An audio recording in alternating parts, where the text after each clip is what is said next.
Have you ever felt that all these Blender artists, not those ones, that all these Blender artists are so far ahead in making Blender projects, such as ocean scenes, houses, and even sculptures, while you're just there, stuck in making the donut? Well, I've been there too. But don't worry, because I've got you as we go through the journey of making Blender projects which are beginner friendly, such as this lighthouse scene. So let's get started. So first, I'm going to add cube meshes for the houses and then use edit tools such as extrude, grab, and control R to edit them. And I'm going to speed up the process doing the same with extrude, grab, and control R for loop cut. Extrude is for pulling out a new face, and control R is to actually divide the cube into two or more parts, as you can see, while grab is just grabbing the edges of faces.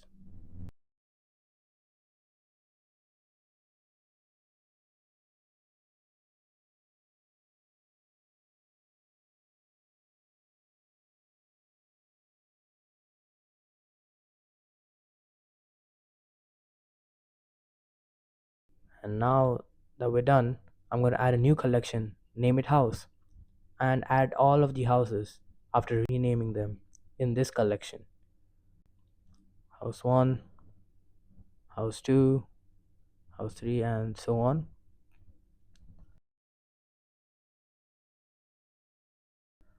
And I'm adding them. And now I'm going to hide them. Now let's take a cylinder to make the lighthouse.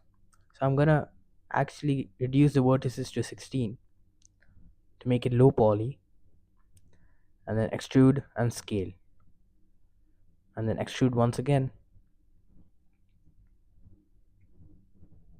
and repeat the process to make a nice little lighthouse.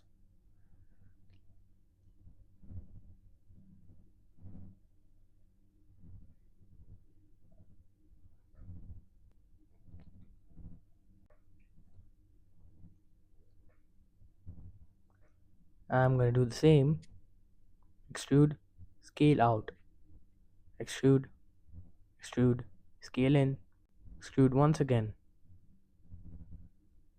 and I'm gonna make the light. Oh, I think it's too small. Make it a bit big. Yep, that's about right. And then extrude and scale once again for the last time to make that edge. And then we're going to make the top, the cone part of the lighthouse by scaling it to about almost 0. Now we're going to name that lighthouse and then hide it again.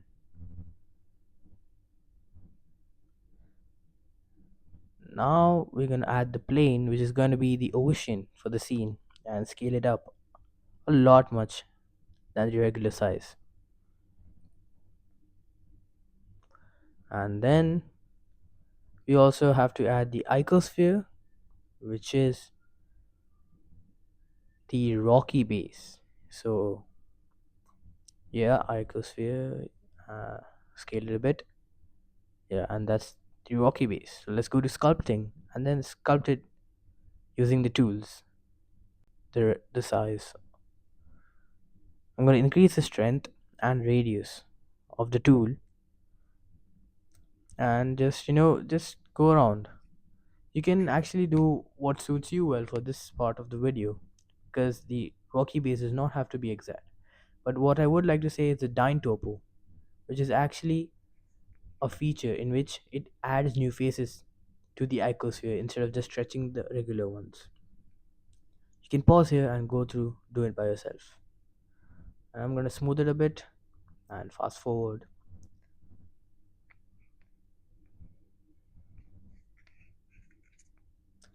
And yeah, that's about right. Now we're going to go to modifiers and add generate, decimate, and reduce the ratio so that the faces are reduced, which is a low poly feel, which is what we really want. and then yeah, apply, and that's really our rocky base. And now we're gonna make the lighthouse, and the house is visible. I'm gonna grab it and put it right there, and then the houses. I'm gonna select all the objects, and then I'm just gonna grab and then drag it right where I want it to be and scale it down. Alright, I'm gonna move the lighthouse to the other side and place it right. And now what I'm gonna do is adjust the location of the houses. I'm gonna select. Alright, I feel that's good.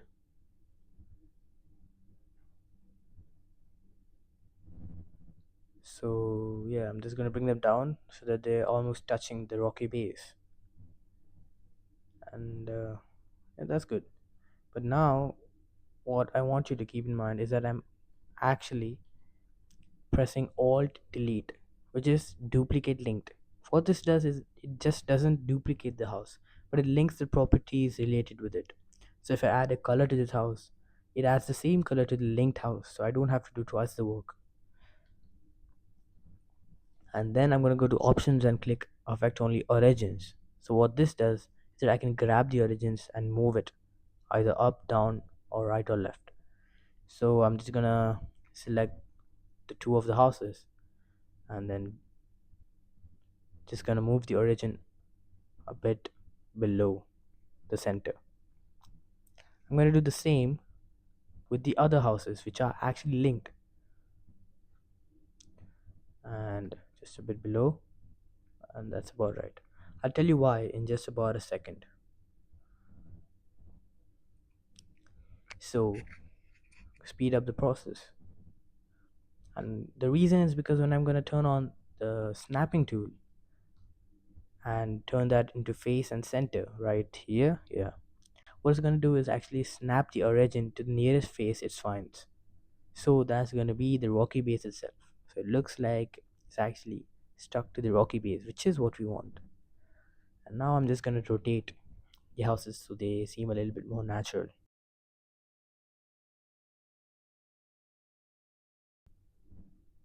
And let's go to shading now to add some colors and materials.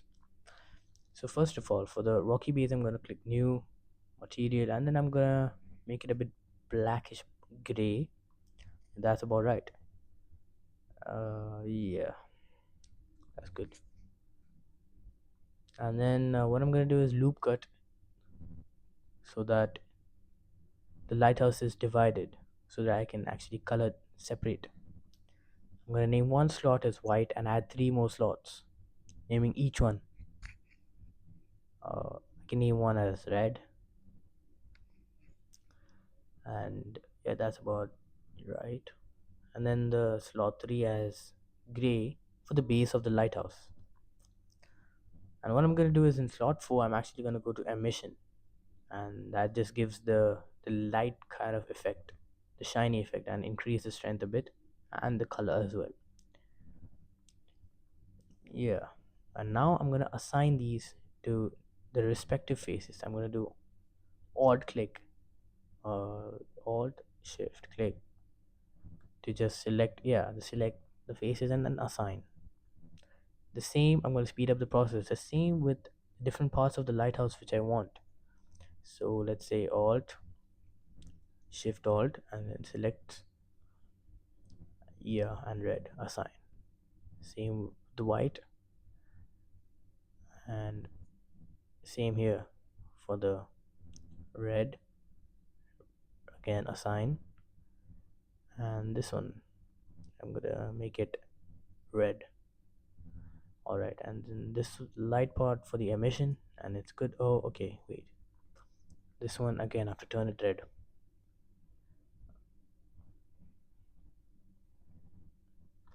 And yep, we're done.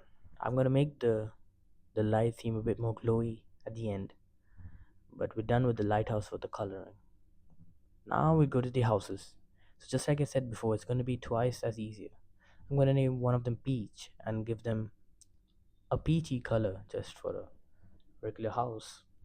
Uh, yeah,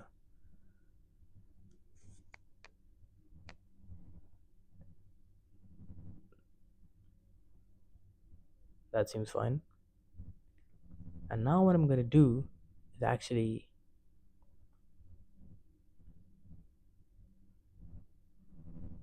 assign these peach color materials to each of the other houses so I don't have to do much hard work.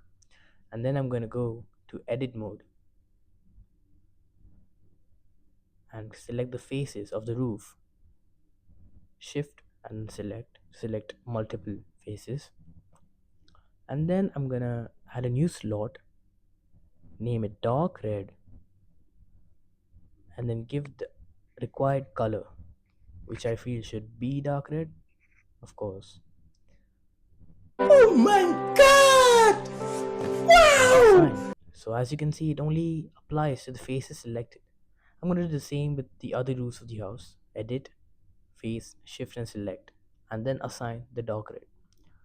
I'm going to speed up the process.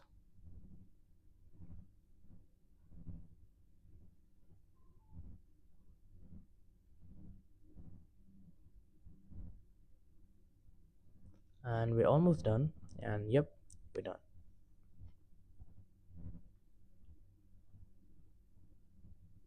Now I'm going to name blue and give the plane a sea color, which is going to be dark blue, and give it a little metallic and less roughness. And that's about right.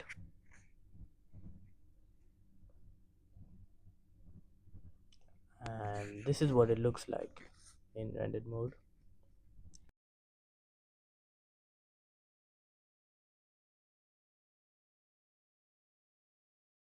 In world, we'll just change the color of the background to dark blue to match the night sky.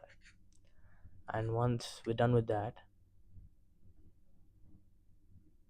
I'm just gonna add a new light, sun, which actually gives a large area of light, as the name says, so that it feels like it's the night. Oh my god! Wow! A bit of a nice night sky. And I'm just gonna adjust it a bit so that the rays from the light fall through. And then adjust the strength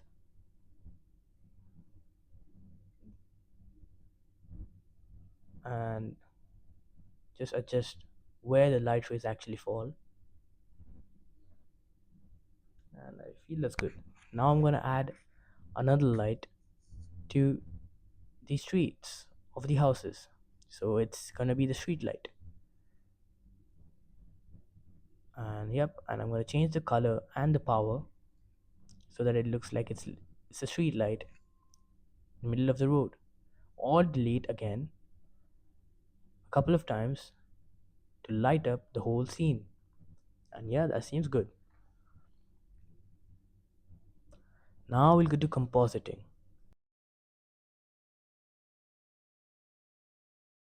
Use nodes, and over here what I've actually done is I've rendered the image and then used the background.